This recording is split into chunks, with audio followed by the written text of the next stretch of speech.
Olá! Hoje eu vou apresentar a minha pesquisa de iniciação científica realizada na Universidade Estadual Paulista, Unesp, daqui de Assis, intitulada A Relação entre o Trabalho e a Maternidade, um estudo com trabalhadoras domésticas. Essa pesquisa ela é financiada pela FAPESP. O meu nome é Sabrina Fernandes, eu sou graduanda em Psicologia pela Unesp e também sou licenciada em História. Eu atuo com estágios na clínica psicanalítica, mais voltado para Freud e Ferenczi. É, Meus atendimentos eles são majoritariamente com mulheres. Também sou membro do grupo LAPSIV, que é um grupo de pesquisa, o Laboratório de Estudos e Pesquisas em Psicanálise e Vincularidade.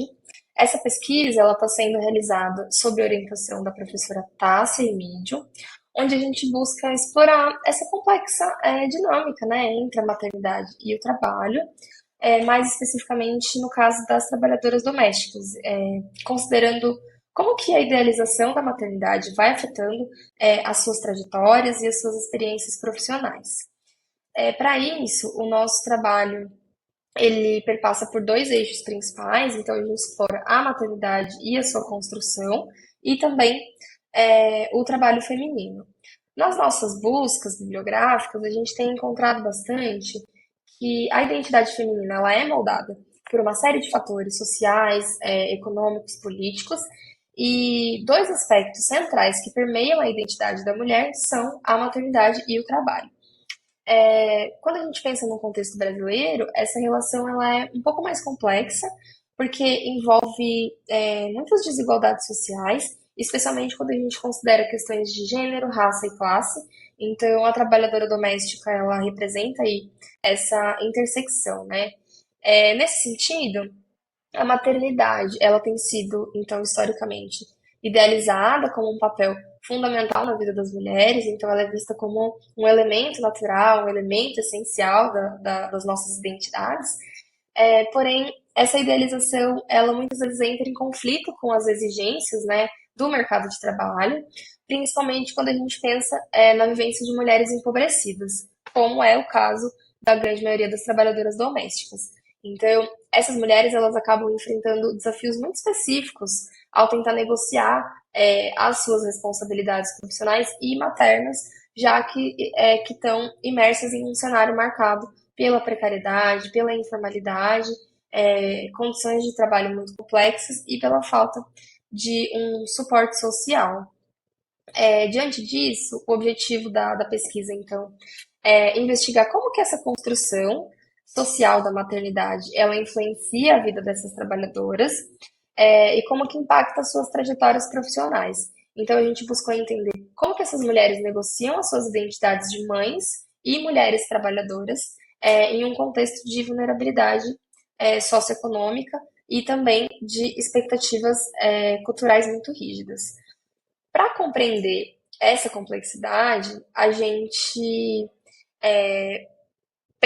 utilizou bastante algumas teóricas, então uma das que a gente usou muito é a Batender, aonde ela vai argumentar que a maternidade ela foi transformada em um papel essencial e inquestionável da identidade feminina. No seu livro O Mito do Amor Materno, a Batender ela vai trazer uma reflexão sobre como a noção que a gente tem de instinto materno como uma característica natural e universal, na verdade, uma construção social que serviu para acabar reforçando a associação das mulheres com o cuidado doméstico e com a esfera privada. Então, trazendo aí uma diferenciação entre o trabalho que seria produtivo, né, que é majoritariamente exercido pelos homens, e um trabalho reprodutivo, como se o trabalho reprodutivo não tivesse um mesmo valor social. Outro conceito importante que a gente traz é o do desmentido social, introduzido por Ferenczi. O autor vai trazer que esse desmentido social ele se refere a uma negação coletiva de uma realidade traumática, aonde a sociedade, em vez de reconhecer os sofrimentos daquela pessoa, reforça o silenciamento daquela experiência. Quando a gente pensa na perspectiva da maternidade, a gente pode pensar em, por exemplo, experiências de mulheres que não se encaixam no ideal, então, que é vendido, né? Então, por exemplo, mulheres que priorizam as suas carreiras, ou aquelas mulheres que muitas vezes se arrependeram de ter os filhos, enfim, essas percepções, elas acabam sendo deslegitimadas pela sociedade, reforçando então uma visão muito restrita do que seria uma maternidade. Essas teorias, a gente usou diversas outras, mas elas acabam sendo essenciais para a gente entender como que a idealização da maternidade molda não só as expectativas sociais, mas também a experiência que é vivida pelas trabalhadoras, que muitas vezes elas são pressionadas a exercer justamente esse ideal. A gente também se questiona bastante se o ideal de maternidade é experienciado pelas mulheres empobrecidas e para aquelas com uma condição financeira mais favorecida seria o mesmo. A gente entende que sim, que o ideal é o mesmo, porém atravessa essas mulheres de forma muito diferente. Então, para as mulheres em vulnerabilidade socioeconômica, essa maternidade ela vai vir muito como culpa, como uma quase como uma impossibilidade de exercer a maternidade que elas idealizavam. Quando a gente pensa no trabalho doméstico remunerado, especialmente aqui no Brasil, a gente não pode deixar de pensar nas raízes do período de escravização. Então, com o fim da escravização, muitas mulheres negras que foram libertas, né, elas acabaram entrando para o mercado de trabalho doméstico, porque elas não tinham acesso a outras formas de trabalho, não tinham acesso a uma educação formal. A Lélia Gonzalez vai apontar bastante isso, né? Ela traz que a transição do período pós-abolição não necessariamente representou uma verdadeira libertação para essas mulheres, mas sim uma reconfiguração das formas de exploração. Muitas dessas mulheres elas continuaram a trabalhar em condições precárias, com pouca ou nenhuma proteção legal, a gente vai ver um pouco mais para frente sobre isso, e que mesmo com a criação das leis trabalhistas sendo um pouco mais robustas, a informalidade e a precariedade ainda são características muito predominantes nesse tipo de atuação, o que acaba perpetuando um ciclo de vulnerabilidade e de exploração que, como a gente viu, tem raízes históricas.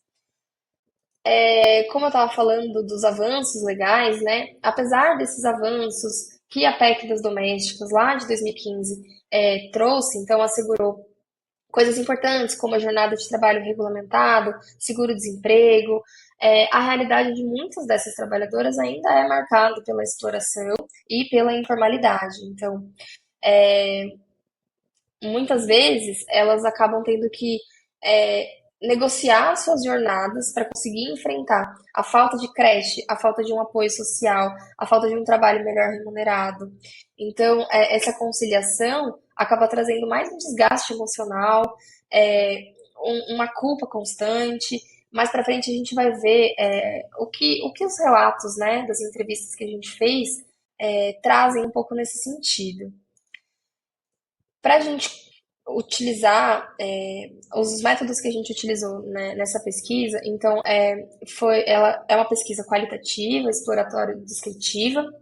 A gente utiliza entrevistas com algumas mulheres para coletar dados. As entrevistas elas são semi-dirigidas, com mulheres de 25 a 45 anos, com filhos menores de idade que tenham, né, um trabalho doméstico remunerado.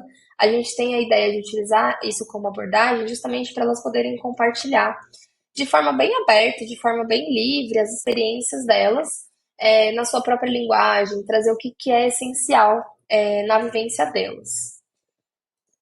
A gente ainda está em andamento né, com a pesquisa, mas eu quis trazer alguns dos resultados preliminares que eu achei bem interessante. Então, muitas das mulheres que foram entrevistadas, elas trazem uma história de dificuldade com o que fazer com essas crianças quando você precisa trabalhar. Então, uma das entrevistadas, ela trouxe que inicialmente para ela a maternidade ia ser maravilhosa. Ela teve muita expectativa da filha perfeita, que ela ia conseguir conciliar com o trabalho dela, mas o que ela viu é que quando a filha tinha 4 meses, ela precisava voltar a trabalhar e a criança não tinha creche. Ela não conseguia encontrar um lugar para ela deixar a criança dela enquanto ela trabalhava. Então, essa mulher, ela não era do trabalho doméstico, ela atuava com uma outra função, mas quando ela se viu precisando voltar para essa função depois dos 4 meses da criança, ela não conseguiu, porque acabava que os trabalhadores não aceitavam ela por ter uma filha, então muitas vezes negavam ela aquela vaga, e quando ela conseguia, ela precisava sair em pouco tempo, porque ela não conseguia deixar a filha dela com alguém quando ela estava doente. Então, ai, a filha adoeceu, a escola não aceita, não tem com quem deixar, a mãe tem que ficar em casa, porque não é responsabilidade do pai, né? Socialmente é colocado que a responsabilidade é apenas da mulher. Então, o que que faz com essa criança? O que faz é a mãe sai do trabalho, fica com essa criança até que ela encontre uma nova possibilidade produtiva. Uma outra entrevistada, ela trouxe que para ela foi muito difícil a questão do trabalho e que ela vê no trabalho doméstico uma possibilidade de flexibilização. Então, com o trabalho doméstico, ela consegue fazer faxinas em casas diferentes a cada dia, então ela não tem um lugar regular. Ela pode simplesmente faltar, ela pode simplesmente avisar, "Ai, hoje eu não vou porque minha filha ficou doente." Então, para ela, o trabalho doméstico vem como uma estratégia de negociação. Uma grande questão disso é que o trabalho doméstico ele não traz uma grande mobilidade social. Então, essa entrevistada, ela começou o trabalho doméstico com 16 anos, hoje ela tem 39 e ela se mantém no trabalho doméstico. E perguntei para ela, né, se os valores de faxina eles se alteraram ao longo dos anos, e ela disse que muito pouco. Então, é isso, né? Acaba mantendo essa mulher num ciclo de vulnerabilidade. Uma outra coisa importante que elas todas relataram é a culpa constante de não ser uma boa mãe. Então, uma delas trouxe essa questão agora que as escolas estão colocando, o cabelo maluco, a mochila maluca, é o dia do pijama, e que para ela isso vem mais como uma culpa, um desgaste, porque ela às vezes nem consegue lembrar o que precisa fazer, às vezes ela quer fazer, mas não tem a condição material também de criar um cabelo maluco ou alguma coisa nesse sentido, então para ela acaba vindo muito como uma culpa, o que traz um desgaste emocional muito maior. Então, elas todas trazem um desejo comum, que seria o de encontrar uma forma de trabalho que permitisse que elas estivessem em casa, mais próximas das crianças, sem uma constante pressão de ter que equilibrar todas as responsabilidades e sem o receio de não conseguir suprir as demandas enquanto mãe. Então, esse desejo traz a necessidade de repensar o ideal que a gente tem e também o real suporte que essas mulheres elas estão tendo, né, para negociar de forma saudável as duas responsabilidades que socialmente foi colocadas a elas, né, a de mulheres trabalhadoras e também a de mães. Bom, acredito que seja mais ou menos isso. Aqui são algumas das referências que eu utilizei. Não são todas, mas acredito que essas sejam as principais. E aqui eu deixo meu contato, caso alguém tenha alguma dúvida, queira conversar sobre o tema. E acredito que seja isso. Muito obrigada.